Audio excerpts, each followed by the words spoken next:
Snapdragon 680 মতো processor দিয়ে Redmi 10C স্মার্টফোনটাকে নিয়ে এসেছে Xiaomi। আপনারা হয়তো অনেকেই ভাবছেন যে Redmi Note 11 স্মার্টফোনটা কিনবেন যেখানে কিনা এই SoCটা রয়েছে, বাট সেই ফোনটা বর্তমানে 16 থেকে 20,000 টাকার আশেপাশে বাংলাদেশে পাওয়া যায়। কিন্তু তার থেকেও অনেক কম প্রাইসে সেম প্রসেসরের সাথে Redmi 10C স্মার্টফোনটা আপনারা পেয়ে যেতে পারেন আগামীতে। Redmi 10C স্মার্টফোনটা হচ্ছে গিয়ে Xiaomiর একটা বাজেট ক্যাটাগরির স্মার্টফোন, যেটা কিনা নাইজেরিয়াতে বর্তমানে লঞ্চ করা হয়েছে। এছাড়া এই মাসের মধ্যে ইন্ডিয়া সহ আরও বেশ কিছু কান্ট্রিতে এই ফোনটা চলে আসবে, যেখানে কিনা 50 মেগাপিক্সেলের ডুয়াল রিয়ার ক্যামেরা সেটআপ আপনারা পেয়ে যাবেন। তবে এই ফোনটার সবচেয়ে হতাশ করা ব্যাপার হচ্ছে গিয়ে এর সেলফি ক্যামেরা। শুধুমাত্র 5 মেগাপিক্সেলের সেলফি ক্যামেরাকে ইউজ করেছে Xiaomi এখানে। তাছাড়া এই ফোনটাতে 6.71 ইঞ্চির ফুল এইচডি রেজলিউশনের বিশাল আকৃতির ডিসপ্লে রয়েছে। এর আগে Redmi 9A এবং C এই দুটা ফোনে এইচডি রেজলিউশন থাকলেও এবার সেখানে ফুল এইচডি রেজলিউশনকে দিয়েছে Xiaomi, যেটা হচ্ছে গিয়ে এই ফোনটার প্লাস পয়েন্ট। বাট এখানে কোনো হায়ার রিফ্রেশ রেটকে পাওয়া যাবে না। 60 হার্জের এই ডিসপ্লেটার উপরে কর্নিং গরিলা গ্লাস 3 প্রোটেকশন রয়েছে।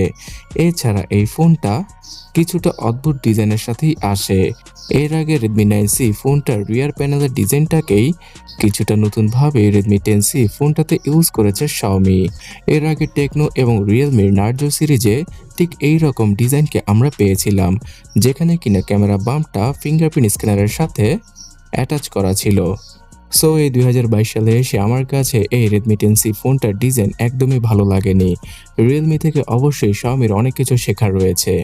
Realme C35 স্মার্টফোনটাও কিন্তু এই 15,000 টাকার আশেপাশেই আসে, এবং সেই ফোনটাতে যে ডিজাইনটা রয়েছে সেটা বর্তমান সময় অনুযায়ী একদম মারাত্মক লেভেলের, মানে আইফোনের ডিজাইনটাকে কপি করার পরেও Realme C35 স্মার্টফোনটার ডিজাইন দেখেই সেই ফোনটা যে কেউ পছন্দ করে ফেলবে। সো Redmi 10C ফোনটার পেছনে প্লাস্টিক ব্যাগ ইউজ করা হবে, আর এই ফোনটার ডিসপ্লেটা IPS LCD প্যানেলেরই হবে, যেখানে কিনা ছোট্ট আকৃতির নচকে ইউজ করবে Xiaomi। তাছাড়া 5000 mAh এর ব্যাটারির সাথেই আসবে Redmi 10C ফোনটা, আর এই ফোনটাতে 18 ওয়াটের চার্জিং স্পিডকে ইউজ করা হবে। তাই বাজেটটাকে কনসিডার করলে এই জিনিসটা মেনেই নেওয়া যেতে পারে। তবে এই ফোনটাতে 5 মেগাপিক্সেলের বদলে 8 মেগাপিক্সেলের সেলফি ক্যামেরাকে ইউজ করলে আরও কিছুটা বেটার হতে পারত। আর সর্বপ্রথমেই বললাম যে স্ন্যাপড্রাগন 680 4G প্রসেসরটা থাকবে এই ফোনটার চিপসেট হিসেবে। তো 6 ন্যানোমিটার আর্কিটেকচারে তৈরি করা এই চিপসেটটা আসলে কিলার টাইপের চিপসেট হয়ে যাবে Redmi 10C ফোনটার জন্য, যার মাধ্যমে কিনা খুব দ্রুত যে কোনো কাজ সেরে ফেলা যাবে Redmi 10C ফোনটা দ্বারা। এছাড়া গেমিংয়ের ক্ষেত্রে পাবজির মতো গেমটা 40 FPS এ প্লে করা যাবে। তার সাথে ফ্রি ফায়ার গেমটা শ্যাডো মোডটা অফ করে হাই গ্রাফিক্সে আপনারা রান করতে পারবেন। তাই মোটামুটি একটা গেমিং ডিভাইসে বলা চলে Redmi 10C ফোনটাকে। তাছাড়া এর আগে Xiaomi তাদের নাম্বার সিরিজের C এবং A সিরিজে সবসময় 3GB র্যামের ভেরিয়েন্টকে নিয়ে আসতো, বাট Redmi 10C ফোনটা শুরুই হচ্ছে 4GB র্যাম থেকে। 4128 এবং 464 এই দুটো ভেরিয়েন্টেই বর্তমানে নাইজেরিয়ান মার্কেটে পাওয়া যাচ্ছে, এবং আশা করা যাচ্ছে বাংলাদেশ আর ইন্ডিয়ান মার্কেটে 6GB র্যামের ভেরিয়েন্টটাকেও নিয়ে আসবে Xiaomi। এবং এখানে আরও একটা ভালো ব্যাপার হচ্ছে গিয়ে এই ফোনটার যে 64GB অথবা 128GBর ইন্টারনাল মেমোরি রয়েছে সেটা UFS 2.2 এর।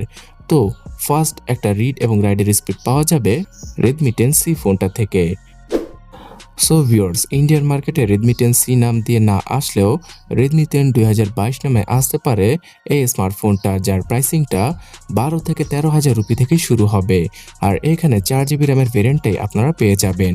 তবে বাংলাদেশের মার্কেটে যেহেতু Redmi 10 2022 নামে অলরেডি একটা স্মার্টফোন আছে, তাই Redmi 10C নামেই আসতে পারে এই ডিভাইসটা, যেটা কিনা এপ্রিল থেকে মে মাসের মধ্যেই আমরা 15,000 টাকার নিচেই পেয়ে যাব, বিকজ অলরেডি Redmi 10 2022 সালের এডিশনটা 15,000 টাকায় বাংলাদেশে পাওয়া যায়।